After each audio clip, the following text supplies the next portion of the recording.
नमस्कार दोस्तों, मैं हूं ऋषभ, आपका एक्सेल दोस्त excelsuperstar.org से। बड़ी खुशी हो रही है आज इस वीडियो बनाने में, क्योंकि आज का टॉपिक है how to clear a basic Excel interview.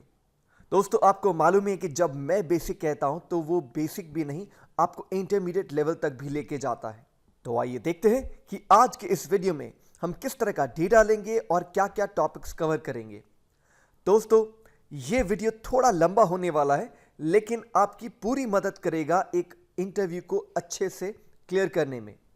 तो अगर आप कुछ सेकंड्स के लिए पॉज करके मेरे स्क्रीन पर देखना चाहते हो क्या क्या टॉपिक्स लेने वाला हूं, प्लीज कीजिए। फिलहाल आपको बताना चाहूंगा कि किस तरह का डेटा मैं लूंगा जिस पे हम काम करेंगे।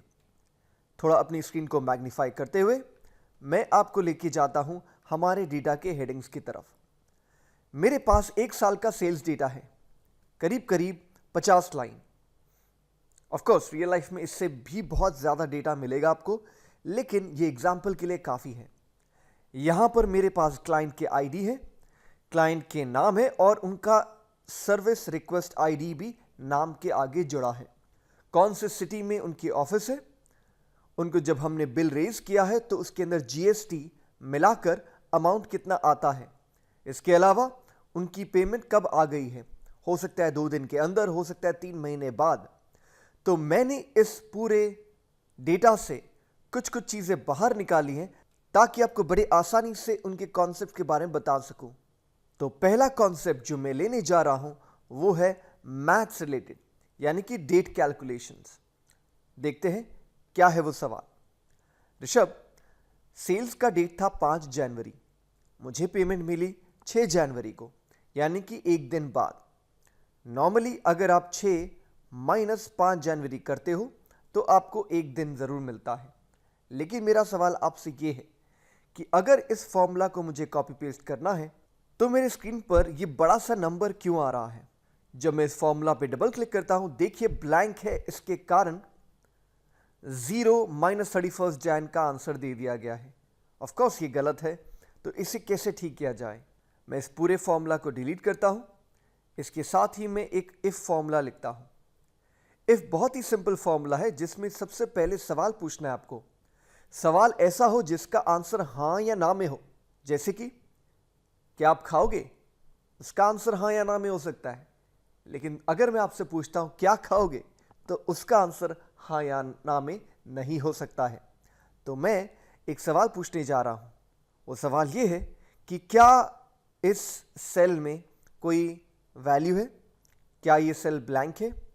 अगर ब्लैंक है तो आंसर हां मिलेगा, और अगर आंसर हां है इसका मतलब ब्लैंक है, तो कोई कैलकुलेशन की जरूरत नहीं है, सिर्फ कह दीजिए ड्यू, यानी कि अभी तक पैसे मिले नहीं हैं। सामने वाली पार्टी बहुत लटका रही है।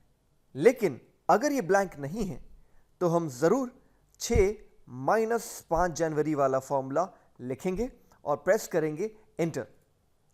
और जैसे ही मैं इसे कॉपी पेस्ट नीचे की तरफ करता हूं तो आप देखोगे कि एक सेल में ड्यू आ रहा है और बाकी सब में कितने दिन बाद पेमेंट मिला है उसकी बात की गई है।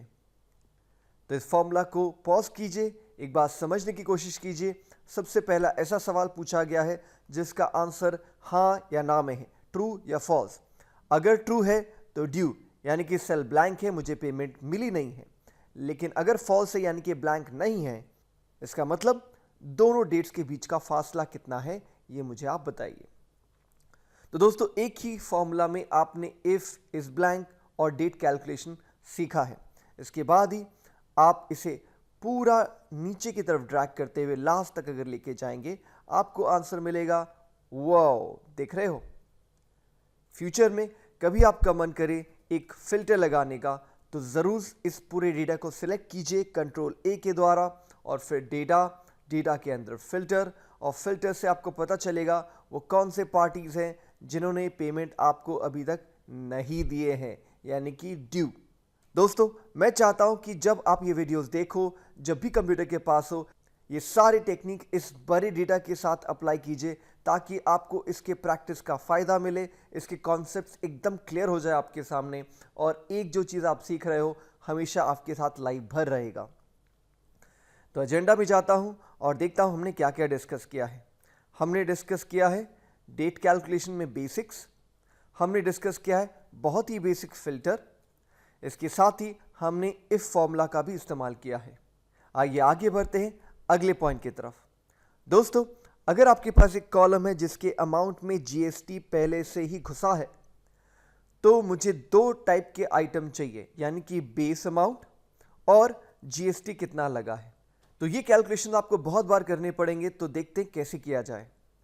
सबसे पहले इक्वल टू ये जो बेस नंबर है डिवाइड बाय 1.18, एंटर। ये आपका बेस नंबर हो गया। अगर आप चेक करना चाहते हो कि ये सही है कि नहीं, मैं जीएसटी में जाता हूं और क्लिक करता हूं एक फॉर्मूला की तरफ जो कि बेस के साथ मल्टीप्लाई करता है 18%, एंटर। अगर हमारा फॉर्मूला सही है तो बेस प्लस जीएसटी का आंसर मैच करना चाहिए हमारे अमाउंट इंक्लूडिंग जीएसटी से। देख रहे हो, एकदम सही।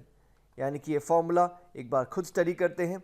जो आपका बेस अमाउंट है divide by 1.18, GST base amount के ऊपर 18%, और ये मिल रहा है आपको चेक वैलिडिटी कि आपका आंसर सही है।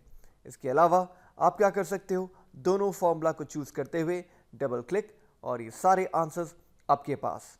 अगर आप चाहो तो सारे डेसिमल वैल्यूज को आप रिड्यूस कर सकते हो ताकि बहुत ही क्लियरली आपको आंसर दिख जाए। तो हम एजेंडा में जाते हैं और देखते हैं हमने क्या डिस्कस किया। हमने डिस्कस किया basic percentage calculation, although indirectly, but काफ़ी इंपॉर्टेंट है जीएसटी कैलकुलेशन करने के लिए। वापस जाता हूं अपने डेटा के पास। अगर मान लीजिए मुझे बेस डेटा पर डिस्काउंट देना है और मैंने एक सेल को चूज़ किया है जिसमें लिखता हूं 50%, ऑल्दो ऐसा डिस्काउंट कभी मत दीजिएगा, आपके बिजनेस का दिवालिया निकलने वाला है, ऐसा ना हो। लेकिन हम एग्जाम्पल के तौर पे ये 50% लेते हैं ना। अगर मैं इस बेस अमाउंट को इस 50% से मल्टीप्लाई करता हूं तो आंसर सही है, लेकिन जब मैं कॉपी पेस्ट नीचे करता हूं, ये बहुत ही गलत आंसर मेरे सामने क्यों आ रहा है। दोस्तों, पॉज करके बता सकते हैं मेरे फॉर्मूला में क्या गलती है। मैं 5 सेकंड का समय देता हूं। 1, 2, 3, 4, 5। यस, अगर आपने कहा डॉलर तो आपका आंसर सही है। ये जो सेल है येलो वाला, इसको हमने फ्रीज करना है। इस पूरे D3 को चूज करके प्रेस कीजिए F4 की। बहुत सारे लैपटॉप्स में FN और F4 की एक साथ प्रेस करना पड़ता है, और जब मैं प्रेस करता हूं एंटर, यानी कि जब इसे आप नीचे ड्रैग करोगे तो ये सेल D3 अपनी जगह पर ही रहेगा, ये D4 नहीं बदलेगा, और यही तो मैं चाहता था। और अगर आप इसे 10% करते हो तो सारे आंसर्स अपने आप चेंज होते नजर आएंगे। तो ये था, हमने देखा डॉलर कैसे इस्तेमाल करते हैं। वैसे ही अगर मैं आपसे कहूं ये जो फॉर्मूला है इसे मैं एक वैल्यू के रूप में देखना चाहता हूं, तो आप इसे कॉपी कर सकते हो। इसके अगले सेल में जाकर राइट क्लिक, पेस्ट स्पेशल, और फिर कर सकते हो वैल्यूज। इसका मतलब ये जो पुराना किस्सा था ये फॉर्मूला डिपेंडेंट है। अगर फॉर्मूला कहता है 100% डिस्काउंट तो आंसर चेंज होता है, लेकिन ये आंसर चेंज नहीं होता क्योंकि ये फॉर्मूला के आंसर्स को वैल्यूज के रूप में पेस्ट कर दिया गया है। तो अभी हमने देखा पेस्ट स्पेशल वैल्यू किस तरह की जाती है फॉर्मूला को वैल्यूज में बदलने के लिए। नेक्स्ट, अगर आपके पास डेटा कुछ ऐसा है और आपको यही डेटा ऊपर से नीचे नहीं लेफ्ट टू राइट चाहिए, तो आप इसे कॉपी कीजिए, और कॉपी करने के बाद कहीं पर जाकर राइट क्लिक कीजिए, पेस्ट स्पेशल दोबारा कीजिए, और इस बार ट्रांसपोज। ओके, मैंने बहुत लोगों को देखा है वो इतनी मेहनत करते हैं इस काम करने के लिए कि वो पुणे मुंबई खुद अपने हाथ से लिखते और फिर बॉस से कंप्लेन करते कि सर हमें घर जल्दी जाना है। तो दोस्तों, अगर घर जल्दी जाना है, काम फटाफट करना है और आपको प्रमोशन भी चाहिए, तो ये वर्टिकल्स टू हॉरिजॉन्टल ये आपको करना है पेस्ट स्पेशल ट्रांसपोज के थ्रू। तो हमने अभी भी सीखा पेस्ट स्पेशल ट्रांसपोज। नेक्स्ट, मैं आपको डेटा में लेके जाता हूं जहां पर मैं आपको ये नंबर्स को बाहर निकालना सिखाऊंगा। दो तरीके हैं। सबसे पहला तरीका सैंपल के रूप में आपके सामने मैं सिलेक्ट करता हूं डेटा को, जाता हूं डेटा टैब में और क्लिक करता हूं text two columns. Text two columns वो फीचर है जिसके जरिए आप डेटा को अलग अलग हिस्सों में काट सकते हो। जैसा कि इस केस में आप देख पा रहे हो कि कॉमा वो कॉमन डिलिमिटर है, यानी कि डिफरेंशिएटर है, जिसके सिलेक्ट करते ही डेटा खुद ब खुद दो कॉलम में स्थापित हो जाते हैं। अगर मैं क्लिक करता हूं फिनिश, देख रहे हो, so text to column split करने के लिए, ताकि डेटा स्प्लिट हो जाए। इसके अलावा अगर आपको ये नंबर बाहर चाहिए तो आप कह सकते थे 1124589।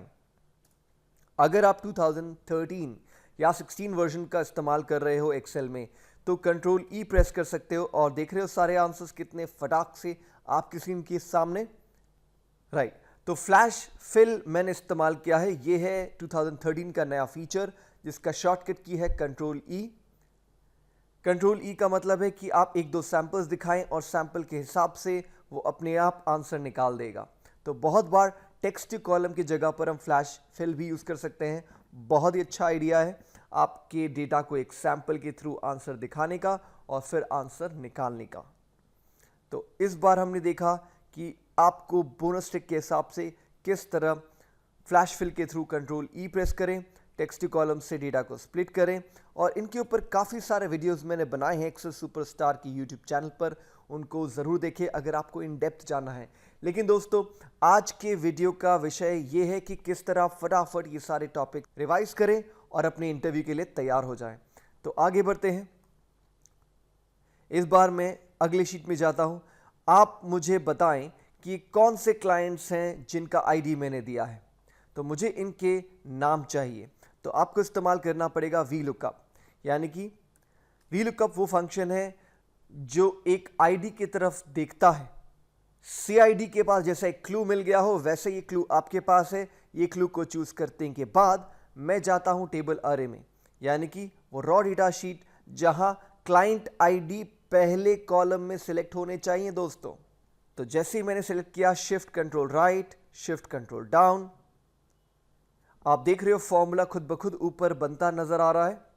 जैसे ही मैंने सेलेक्ट किया, मैं प्रेस करता हूं F4,2 Y2 बिकॉज पहले कॉलम में आईडी है, सेकेंड कॉलम में क्लाइंट का नाम है, और उसके बाद फॉल्स या 0 फॉर एग्जैक्ट मैच, एंटर। दोस्तों, इसके बारे में हमने काफ़ी VLOOKUP के वीडियोस बनाए हैं। डिटेल्स में जानकारी के लिए प्लीज़ उन्हें देखिए, लेकिन ये था एक revision video just to help you understand कि हम ये क्यों कर रहे हैं, ताकि हमारे आंसर में क्लाइंट के नाम आ सके। ये था हमारा VLOOKUP, और हमने अभी भी सीखा VLOOKUP। अब थोड़ा डिफिकल्ट सवाल मैं पूछने वाला हूं आपसे, इसके लिए 006 में जाता हूं। ऋषभ, अगर मैं पहले सेल यानी कि जिसमें अमाउंट दिया गया है उससे चूज करते हुए लास्ट की तरफ जाता हूं और फिर क्लिक करता हूं होम और कंडीशनल फॉर्मेटिंग के ऊपर, बहुत सारे ऐसे फीचर्स हैं जो आपको बताते हैं कि आपकी सेल्स कैसी रही है। देख रहे हो, बहुत ही सुंदर तरीके से मुझे पता चल रहा है कि कहां पर ज़्यादा और कहां पर कम सेल्स हैं।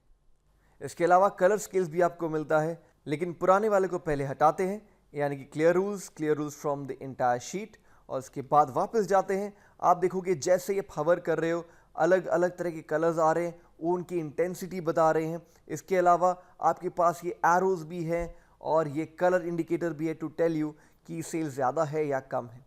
तो ये था कंडीशनल फॉर्मेटिंग, और हमने एजेंडा में देखा कि कंडीशनल फॉर्मेटिंग भी हमने सीख लिया है बेसिक लेवल पे। इसके अलावा अगर मैं आपसे कहूं कि इस पूरे डेटा पर एक बार ज़रूर फिल्टर लगाएं, तो आप ज़रूर फिल्टर जाओगे और लगाओगे फिल्टर। फिर मैं आपसे कहता हूं कि मुझे पुणे डेटा का डिटेल्स दीजिए, तो मैं चूज़ करता हूं पुणे।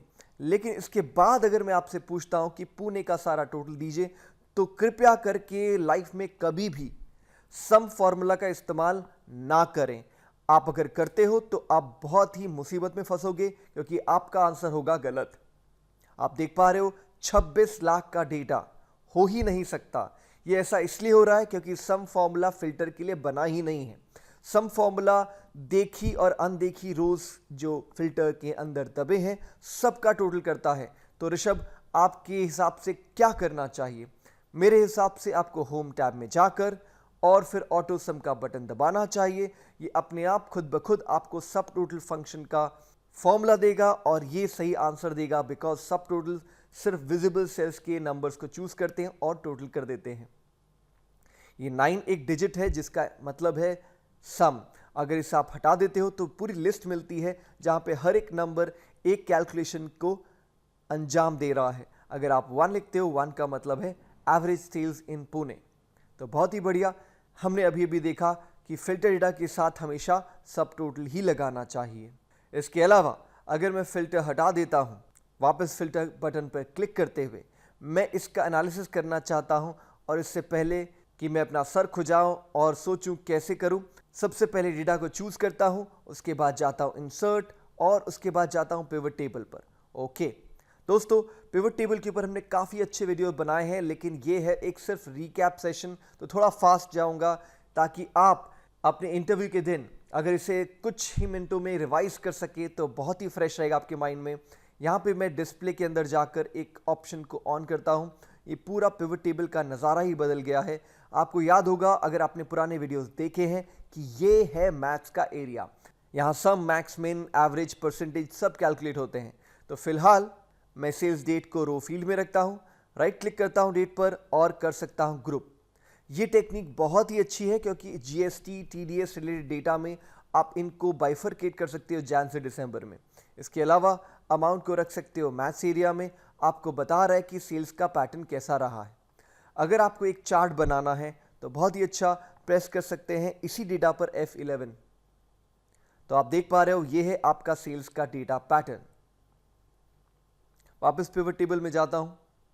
इसके अलावा अगर मैं सिटी को कॉलम फील्ड्स में रखता हूं, यानी कि इस एरिया पर, तो आप देख रहे हो ये पूरा सेल्स का डेटा है गुड़गांव, कोलकाता, मुंबई और पुणे।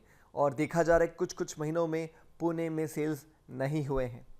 इसके अलावा अगर सिटी को अनटिक करता हूं और सिटी पर राइट क्लिक करता हूं तो मिलता है ऐड ए स्लाइसर। पुराने वर्जन में राइट क्लिक में ऐड ए स्लाइसर नहीं था, तो आप जा सकते हो पिवट टेबल के ऑप्शंस में और वहां से भी इंसर्ट स्लाइसर का प्रयोग कर सकते हो।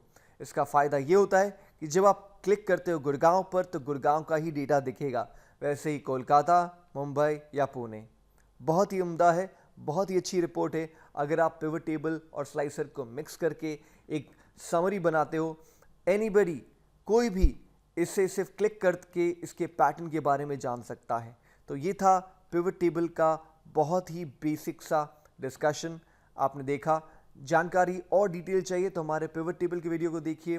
अभी फ़िलहाल मैं वापस अपने रॉ डेटा में जाऊंगा, कुछ चीज़ें आपको दिखाना चाहता हूं जो फॉर्मेटिंग में बहुत मदद करेंगे। जैसा कि अगर मैं कॉलम ऐड करता हूं और इसके पास लिख देता हूं इक्वल टू अपर केस, एक फॉर्मूला है अपर जिसका मतलब है सारे नाम अपर में आ जाएंगे। वैसे ही एक फॉर्मूला है जिसका नाम है लोअर, सारे डेटा लोअर के अंदर। वैसे अगर आपको लोअर से फर्स्ट लेटर कैपिटलाइज में जाना है तो फॉर्मूला का नाम है प्रॉपर। प्रॉपर क्या करता है, फर्स्ट लेटर को कैपिटलाइज करता है और आपको वही डेटा वापस मिल जाता है। इसके अलावा अगर आपके डेटा में काफ़ी सारे एक्स्ट्रा स्पेसेस बैठे हैं तो उन्हें हटाने के लिए आप यूज़ कर सकते हो ट्रिम फंक्शन। ट्रिम बाकी सिंगल स्पेसेस को रखता है और एक्स्ट्रा स्पेसेस को हटा देता है। तो ये थे कुछ फॉर्मेटिंग के ट्रिक्स जो आपने देखे, ट्रिम, प्रॉपर, अपर, लोअर। इसके अलावा बेसिक्स वही है कि आप डेटा को चूज़ कर सकते हो और उसके ऊपर लगा सकते हो बेसिक सा एक बॉर्डर। चाहे तो अपने हेडिंग्स को सही तरीके से चूज़ करके इनका बैकग्राउंड आप कर सकते हो डार्क और फॉन्ट कलर कर सकते हो वाइट। फिर जब आप नीचे स्क्रॉल करते हो तो ये हेडर्स छुपने नहीं चाहिए। इसके लिए रो नंबर 4 को चूज़ करते हुए व्यू में जाते हैं और क्लिक करते हैं फ्रीज पेन्स। इसका मतलब ये है कि रो नंबर 3 और उसके ऊपर वाले जो रोज़ हैं वो फ्रीज हो चुके हैं। जब आप स्क्रॉल डाउन करते हो तो देख रहे हो किस तरह सारे रोज़ खुद ब खुद दिख रहे हैं एंड हेडिंग भी बहुत ही क्लियर है। तो दोस्तों, हमने ये काफ़ी सारी चीज़ें देखी अभी, बॉर्डर, इसके अलावा फ्रीज पेन्स, राइट। इसके अलावा जो छोटे मोटे टेक्निक से ज़रूर बताऊंगा। फॉर एग्जांपल यही सेल का फॉर्मेट मुझे कहीं और चाहिए तो मैं होम टैब में जाता हूं, डबल क्लिक करता हूं फॉर्मेट पेंटर पर और क्लिक कर देता हूं किसी दूसरे सेल में। आप देखोगे वही फॉर्मेट यहाँ भी लागू हो चुका है। यह है फॉर्मेट पेंटर। बहुत बार नंबर्स के साथ डेसिमल्स भी होते हैं तो लोगों को मैंने देखा है वो कॉमा स्टाइल अप्लाई करके रिड्यूस डेसिमल करते हैं। बहुत ही अच्छी टेक्निक, आपके नंबर्स बहुत ही क्लियर होंगे। तो वापस जाता हूं एजेंडा में। हमने डिस्कस किया है कॉमा स्टाइल और फॉर्मेट पेंटर। इसके अलावा अगर आपको डुप्लीकेट्स रिमूव करने हैं, फॉर एग्जांपल इस पूरी डेटा को मैंने कॉपी किया, कहीं साइड में ले जाकर मैं इसे कर दूंगा पेस्ट और फिर डेटा टैब में जाकर क्लिक करता हूं रिमूव डुप्लीकेट्स पर। आपके डेटा के पास हेडर है, मैं प्रेस करता हूं ओके और आप देखोगे सारे डेटा के डुप्लीकेट्स हट चुके हैं, सिर्फ 4 यूनिक नाम रह चुके हैं। अगर आपको इस पे ड्रॉप डाउन बनाना है तो डेटा में जाइए, डेटा वैलिडेशन पर क्लिक कीजिए और फिर क्लिक कीजिए अलाउ अ लिस्ट। इसके बाद सोर्स में आप इन चारों का नाम दे सकते हो। देने का फ़ायदा यह है कि आपके सेल में अब ड्रॉप डाउन आ गया है। ये सेम सेल को अगर आप कॉपी करके पेस्ट करते हो कहीं 2-3 सेल्स नीचे, आप देखोगे उन सारे सेल्स में ड्रॉप डाउन आ चुके हैं। तो हमारे एजेंडा में हमने थोड़ा ज़्यादा ही कवर किया है। हमने कवर ये भी करके देखा है कि लिस्ट कैसे बनाते हैं। इसके अलावा हमने देखा रिमूव डुप्लीकेट्स। तो दोस्तों ये बहुत ही फास्ट ट्रैक वीडियो था मल्टीपल टॉपिक्स को लेकर, ताकि आप इंटरव्यू के पहले इसे एक बार देख के एक बार रिकैप कर सको और मैं चाहता हूं कि आपका इंटरव्यू सबसे सॉलिड रहे। मैं हूं ऋषभ, आपका एक्सेल दोस्त, आपकी सेवा में हमेशा हाजिर।